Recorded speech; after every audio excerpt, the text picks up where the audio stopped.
We descended to a considerable depth by a shaft cut in the chalk, and at the bottom walked a long way in the bowels of the earth.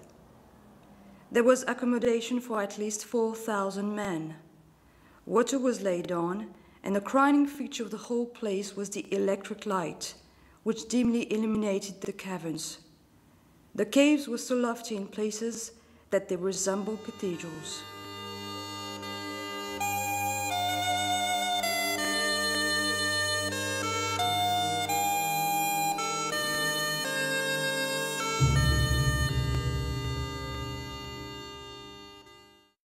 We are still having cold weather here.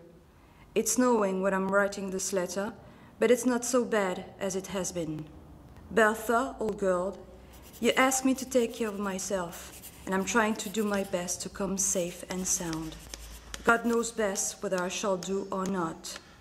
But if you believe me, dear Bertha, it's going to be hell this spring, and there are a lot of men yet to go under. They mean to decide it this spring, one way or the other.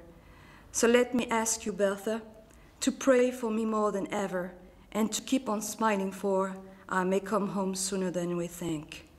God grant it be so.